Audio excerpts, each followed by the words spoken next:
Өздөрүнүн эсебинен бузуп атат, Ооба. Мэриянын эсебинен эмес. Жок, Мэриянын эмес. Мэриянын эсебинен эмес. Мэриянын. Өзүңүздөр ошо Өзүбүз бузуп атабыз.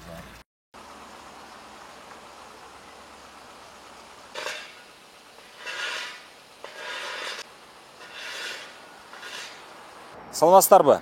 Менин аты жөнүм Ыдырыс Исаков. Мен бүгүн Кыргызстандын жарандары, айрыкча Ош шаарынын тургундары бир кичинекей жеңишке жеткенин айтып берейин деп турам. Эсиңиздерде болсо, мындан бир апта мурун мен монол Аматовтар жөнүндө айлыгынан байлыгы көп Аматовтар деген темада иликтөө жарыялаганмын. Ошол иликтөөнүн бир бөлүгү Аматовтардын монол тротуарды тосуп алганы жөнүндө болгон эле. Мына ошол азыр өзүнүн максатына жетип отурат иликтөө. Аматовтар монол Кытай консулдугунун жанындагы ошол тротуарды тосуп алган территорияны азыр ачтырып атышат. Азыр ошол Аматовтардын колунда иштеген. Алар менен мурдатан жакындан ушундай катнашы бар Тубашевка жолуктум. Тубашев азыр муну өзүбүздүн эсебибизден кайра бузуп атабыз деп айтып атат. Бул нерсе өзү мына кичинекей болсо дагы жеңиш. Бул элдин жеңиши, бул Кыргызстандын тургундарынын жеңиши, бул деги эле Кыргызстандагы мыйзамдуулуктун жеңиши. Мыйзамдуулук кичине болсо дагы, жок эле дегенде бир кичинекей территорияда болсо дагы мыйзамдуулук орноду деген сөз бул. Көрүңүздөр. Мына азыр бузуп башташыптыр. Азыр мен муну сурадым. Ош шаарынын мэриясынын эсебинен буздуруп атасыңарбы же өзүңөрдүн эсебиңерденби десем, өзүбүздүн эсебибизден дейт. Мына жер кадимки тротуар болчу. Мына ушул көпши алып аткан жер тротуар болчу. Ушундан түз наркы жака тротуар кадимкидей кетет болчу. Анан ушул жерди Аматовтар тоскон баштап забор менен, анын артынан Кытай консулдугу тосту. Бирок ага чейин Аматов айтып атат, бул жерди Мээрим паркы тоскон эле деп. Эми ким тосса дагы бул жер тосулган болчу. Бул жер ачылып атат. Бирок маселе мында деле эмес. Мен бул эртеби кечпи баары бир ачылаарын Аматовтардын өзүнө дагы айтканмын, өзүм дагы элге дагы айтып жүргөн болчумун. Ошол, азыр эми мен башка нерсе жөнүндө айткым келип атат. Негизи ушундай тротуар барбы? Аны тротуарды ачыш керек. Тротуар жол барбы? Анын тротуары болуш керек. Шаарбы? Демек ал жерде сөзсүз тротуар болуш керек. Айрыкча мондай көп машина жүргөн, көп кыймыл болгон жерлерде тротуар сөзсүз болуш керек. Анан дагы бир нерсе. Мына шаардын бийлиги көп учурда мындай тротуар курула турган жерди куруп койбойт, жөн таштап коюшат. Ташталган жер бир күн болбосо бир күн бирөө тарабынан болбосо бирөө тарабынан урдала берет экен, тосула берет экен. Ошон үчүн шаардын бийлиги жок дегенде азыр тротуарды курбаса дагы аны бул жер тротуар эле, бул жерди тоспош керек эле. Муну тоссоңор эртең баары бир күйөсүңөр, бекер убара болосуңар, элдин акысын жеп койгон болосуңар. Аны мен сурабасам, кийинки мэр келип сурайт, бул жерди ачтырат деген сөздү айтып турушу керек болчу. Азыр мына жолдун бул бетине өтөйлүм.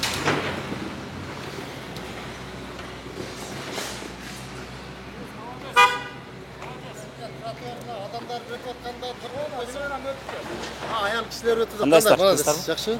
Жок, Өзү туура эмес да, кара. Туура эмес. Бирок мындай болуп атат да.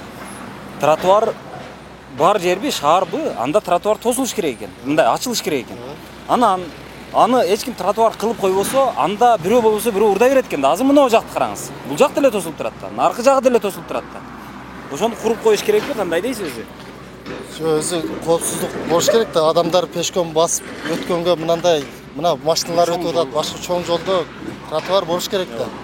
Анан мына Кытайдын мунун мыйзамдуулугу ол өзүнчө тема алчы. Мына здания деле незаконно курулса керек өзү негизи. Вот ошону айтып атпаймынбы? Анын мыйзамдуулугу өзүнчө тема. Рахмат. Азыр мындай да. Биз азыр бул турган жер бул бир Ош шаарынын чети эмес. Бул Баткен эмес. Негизи Баткенде деле мыйзамдуулук болуш керек. Бул Ош шаарынын эң борбордук аянты. Ош шаарынын жүрөгү десе болот. Ош шаарынын мээси десе болот. Ош шаарынын башкарып атам, Ош шаарына мен мээ болуп атам деген кишилердин баардыгы ушул жерде отурат. Демек, мыйзамдуулук биринчи кезекте ушул жерден башталыш керек болчу. Ал шаардын наркы четинен же тиги четинен же бул четинен эмес. Баягы балык башынан сасыйт, бирок аны куйругунан баштап тазалайт дегендей болбош керек болчу. Балык башынан сасыйбы, башынан баштап тазаланыш керек. Тазалоо мына ушул борбордук аянттан башталыш керек болчу.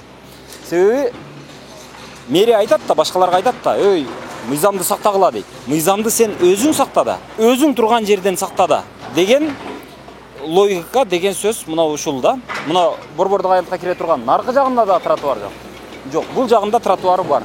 Бул жагын тосуп алган болчу, азыр ачылып атат. Мыйзамдуулук кичине орноп атат. Бул жагында да тротуар жок. Мынаны караңыздар эми. Мына илгери бир фотосессия, бир ушундай фотосалон болуп турган. Бул жерди кимдир бирөө монтип тосуп алыптыр. Ичинде адам бар окшойт. Ичинде кирип көрсөк да болот окшойт. Кирип көрөлүчү. Кандайсыздар, жакшысыңарбы? Бул жер кимдин жери экен? Бул жер баягы фотосалонбу? Тартабыз да, мына тротуар эмне тосуп отурасыңар силер? Жок. Мен өчүрүп тарсам деле, өчүрбөй тарсам деле.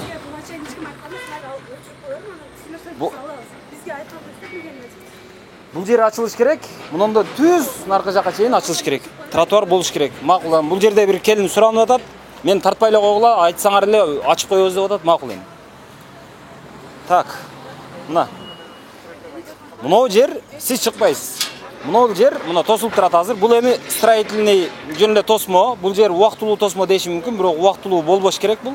Убактылуу болсо дагы элдин жолу жолдой болуп туруш керек. Бул баары артка кетиш керек. Мына адамдар жүрөт. Адамдар басып атат бул жерде. Адам басат бул жерде. Адамдар учуп өтпөйт. Бул жер шаар жери. Бул жер Ош шаарындагы мына биз турган көчө Ленин көчөсү деп аталат. Өзүңөр билесиңер. Илгертен Ленин көчөсү деген ат, Ленин деген ат. Ар кайсы жердин, ар кайсы шаардын, ар кайсы райондун, айылдын эң борбордук көчөсүнө берилген. Бул эң Ош шаарынын эң негизги көчөсү, эң борбордук көчөсү.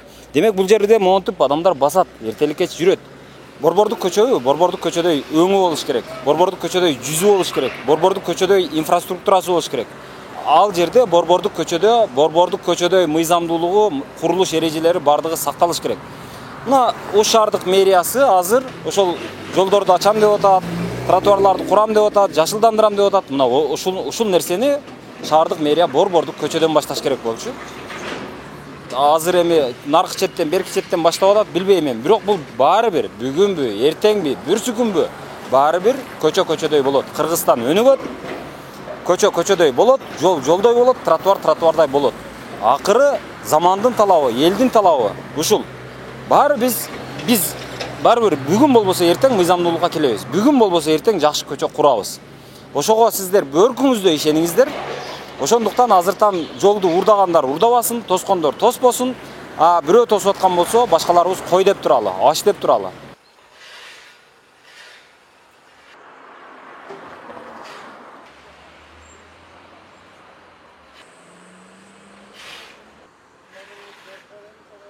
Айлыгынан байлыгы көп Аматовтар деген иликтөөдө бир эле ушул тротуар жөнүндө сөз болгон эмес, урдалган тротуар жөнүндө.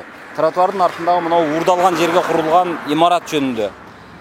Анын артындагы урдалган жер боюнча, андан наркы жакта дагы бир спорт аянтчасы бар. Ошол спорт аянтчанын урдалганы боюнча аны Райымбек Матраевторго сатып бергендиги жөнүндө дагы сөз болгон. Эми ошолордун баардыгы жөнүндө эми ал өзүнчө маселе. Аны прокуратура деген бар, СМБ деген бар, дагы Финпол деген жоюлуп кетти. Андан башка дагы текшерүүчү, көзөмөлдөөчү органдар бар. Мына ошол органдар өздөрү баа берсин.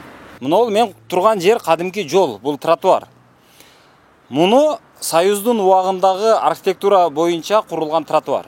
Союз бузулду, орустар кетти, биз тротуардан бери монтип урдай баштаган болчубуз. Муну кой деген киши болгон эмес. Азыр гана бир нече жолку ызычуулардан кийин, бир нече жолку ушул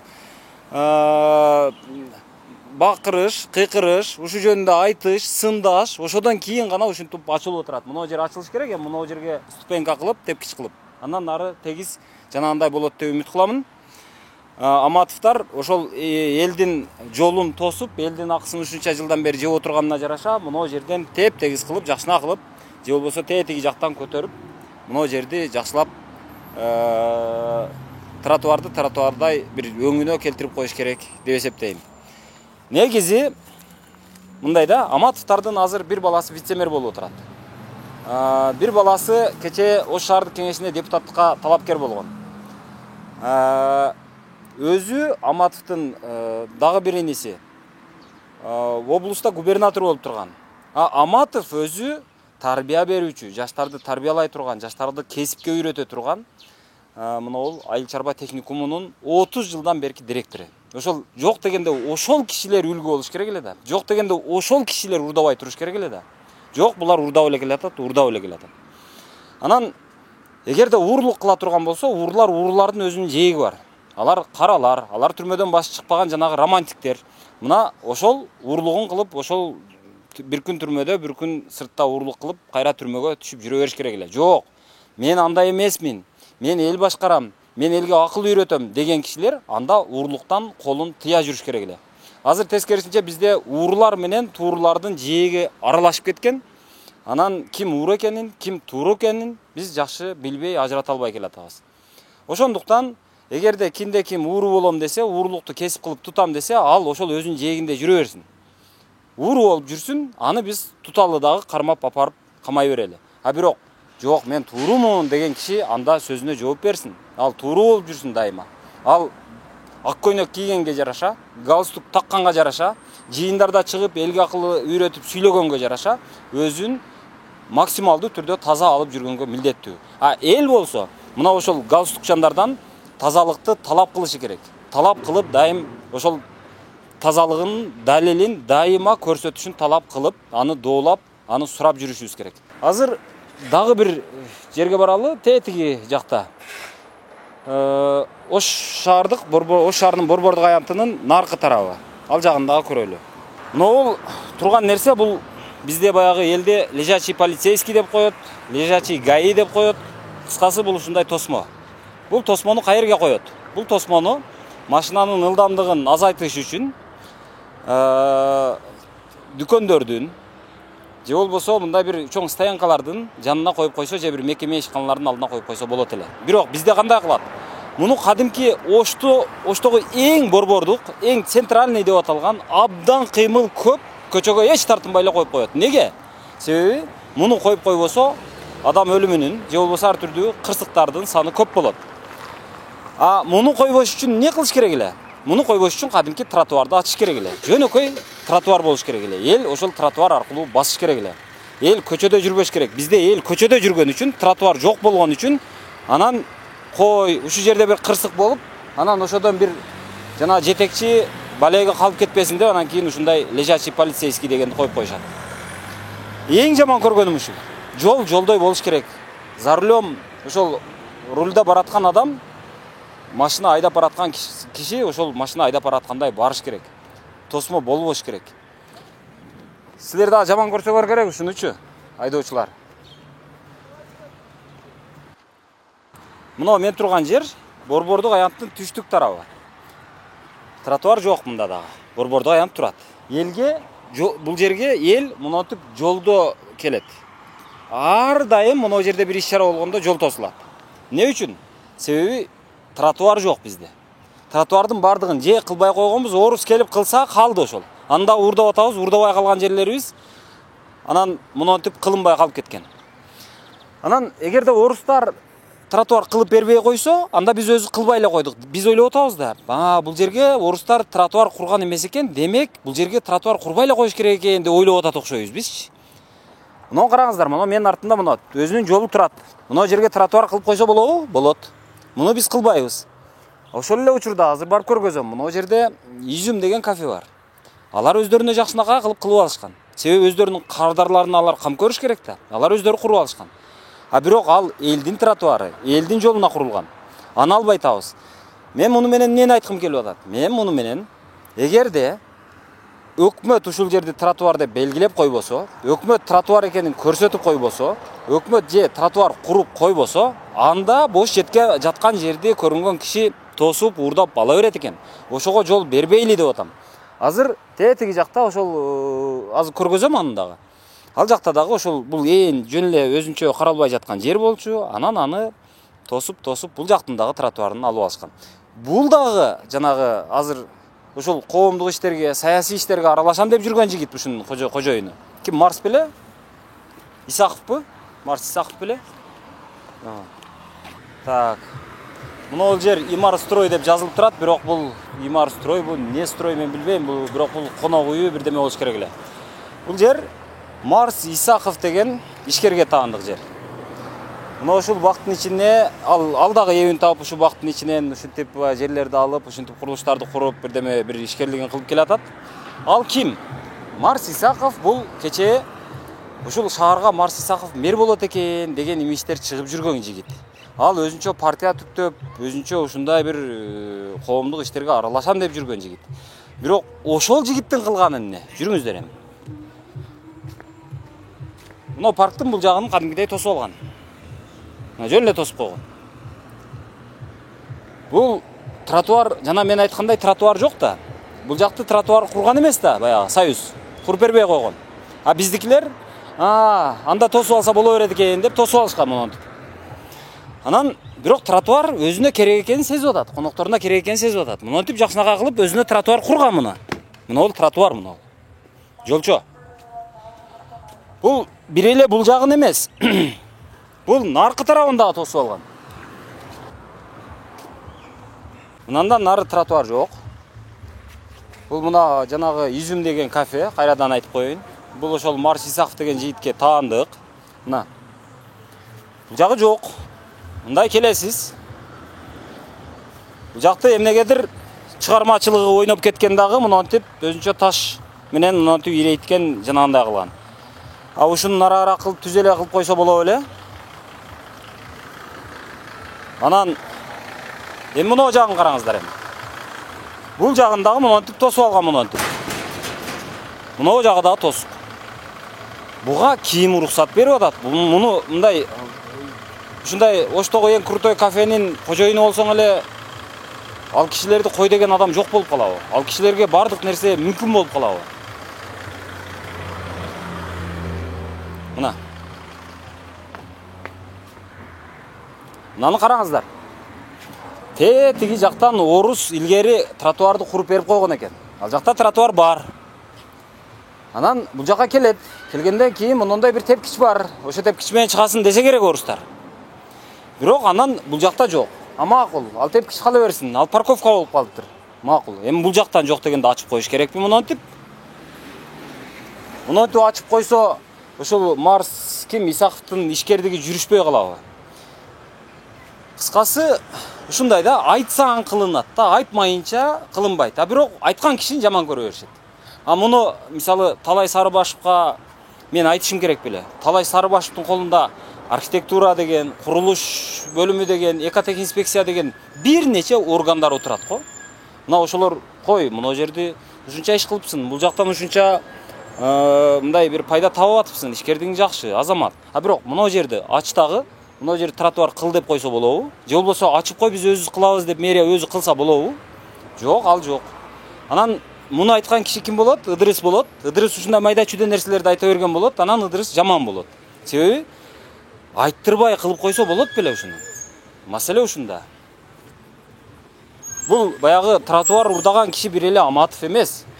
Аматовго окшош дагы бирөө бар. Ошол ал дагы ушул. Мына бул жагы мынтип дагы тосуп коюптур. Бул жагы неге тосот мисалы? Эмне бул? Бул жактан жүрсөң мына жака түшүп кетесиң дегени же. Азыр мен мына эмеге ошол ишкерге кирбейин. Андан неге тосуп алдың, тиги бу дегенди сурабай эле коеюн. Ишкер тосуп алыптыр. Аны жазалай турган, аны бир тартипке чакыра турган көзөмөл органдары бар. Кала берсе биздин бардыгыбызга баягы үлгү болуп аткан мына шаардын мэри деген бар. Мына ошолор келсин дагы өздөрү айтсын. Ач мына жерди. Мына жерди тротуардын жолун ачып кой деп. Биз бул жерге тротуар курабыз десин. Болбосо курдурсун. Же өздөрү курсун. Но биз ушул тротуар маселесинде бул майда дейбиз, бирок ошондо дагы мындай маани бере турган эле нерсе да, бул маани бере турган эле тема. Мына жакшынакай кылып, мына биз Токтогул паркына кире бериште турабыз. Токтогул паркына кире бериште жакшынакай кылып мына участкаларды басканбыз. Кыргыздын оймо чимеси абдан жакшы, сон. Эгерде сиз сол адам болсоңуз, мына жол менен басасыз. Келесиз дагы мынтип машинага урунасыз. А эгерде сиз айып болсоңуз, анда сиз мындай келесиз дагы. Эмне уш машинага турасыз? Могу жерден өтө албайсыз. Мына колясканын өткөнүн көрөсүз. Жер болсо ушу жерден өтөсүз.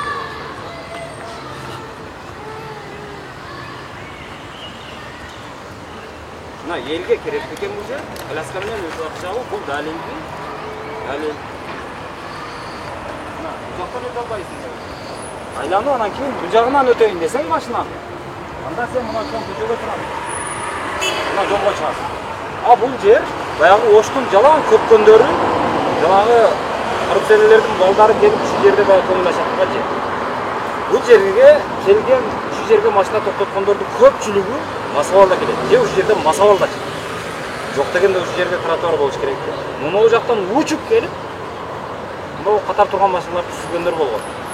Ушул жерде тротуарда турган тротуарда эмес, мына азыр чыгып кетем деп такси турган адамдарды уруп кете жазган ушулар болгон. Балким жүргөн кыздар да болсо керек. Бул жер ушул мастар, көпкөндөр жүргөн көчө. Ошолор көбүрөөк машина айдаган тротуар ушул жерде болбосо кайда болуш керек? Жерде биз болуш.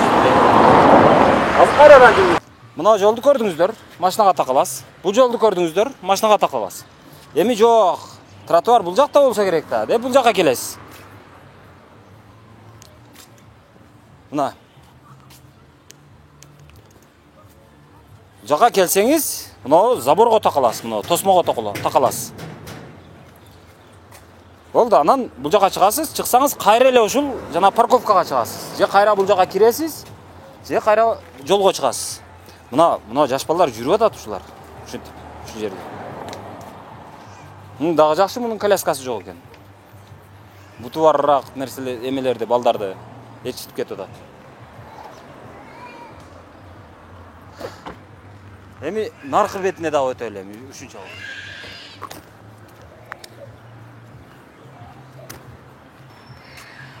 Assalamu alaikum. Шайт этпейсиз ака. Мен сизден оюңузду сурайын деп атам, кандайсыз? Жакшысызбы? Марва ака, айтың мына. Тетиги жактан тротуар келиптир. Анан бул каяка уланат? Мына жака кантип чыгам? Көрсөтүп бериңчи бир. Сиз жаран катары, Оштун мурдагы бир чиновниги катары. Аркы жакта тротуар бар. Илгеркиси баягы орустар салып берген экен. Эми бунун Бул жактан жүрө берейин тушматыш десеңиз, бул жак парковка болуп калган. Парковканы аралап алдынан баса албайсыз. Демек жолго чыгышыңыз керек, туурабы? туура. Эми картаны көрүш керек экен да, бул азыр бир нерсе деп жаштын андай кылгандагы бул эски бул илгертен бар да бул жерде элечи. Возможно бир илгертен болгон нерсе ол илгерги орустар кылып койсо же кылбай койсо ал шарият эмес го, бизге өзгөрчө болот го, оңдосок болот. Ооба, эми бирок мына парк жаңы эле салынган, ошого, то есть бул деле ошол Союз маалында бар эле, кийин реконструкция болду да мындайча айтканда. Эми ошо реконструкция жөнүндө рахмат. Мынантип чыгасыз, жакшы. Жаштар багы деп аталган. Мына тротуар бар, жаркырап турат. Жакшы, сонун. Бул тротуарбы же парктын ичиндеги жолчобу мен билбейм, бирок эми тротуар деп кое берели. Жерге жеттик. Мындан нары каяка барасың эми? Наркы жака жана коляска менен жүрө турган, коляска менен бул жерге чыга турган жолчону курушкан. А бирок коляска ушу жерге чейин эле келет экен. Мындан келсеңиз, мына жерден докоңдотуп, коляскаңызды секиртип алып түшөсүз. Бул жака чыга албайсыз. Чыксаңыз көтөрүп чыгышыңыз керек. А мындан нары өтө берейин десеңиз, жок. Наркы жактан ушул жанагы Түбөлүк отко чейин тротуар келген, илгери орустар салып берген. А бул жагын ошол кече жаштар багы кылалы дешип, ушу жерге бир өзүбүздү көрсөтүп коелу дешип, бул жака жаштар багын кылышкан. Бул жерге тротуар, ушу жолчосу менен отургучтарын курушкан. А бул жактычы ушуну мындай канча бир 50 метрби, 20 метр чыгат. Ушу 20 метрге тротуар кылып койсо болобу? Же болбойбу? Бул эмне, шариятпы бул, өзгөртпөй кое турган. Мына жактан мына Ош шаардык мэриясы тараптан тротуар келген. Түбөлүк от бар. Түбөлүк отко сиз эгерде коляскачан болсоңуз келе албайсыз. Жаштар багына дагы коляскачан келе албайсыз. Макуланысын деле. Анан бул тротуарды илгери орустар куруп берген да бизге. Аны өзгөрткөнгө болбойт. Аны оңдоп, аны бир аз жакшыртып койсок дагы болбогондой да. Мына. А бул жагына мынтип туштап нарагына чыгарып койсо болбойбу? Бир 20 метр ушу жер. 20 метрге мындай чыгарып койсок болот да. Жок, андай кылбайбыз. Себеби орустар кылып койгон. Орустар кылбай койсо, демек ал закон бизге. Ал мыйзам, ал шарият болуп калган. Мындай болбош керек да.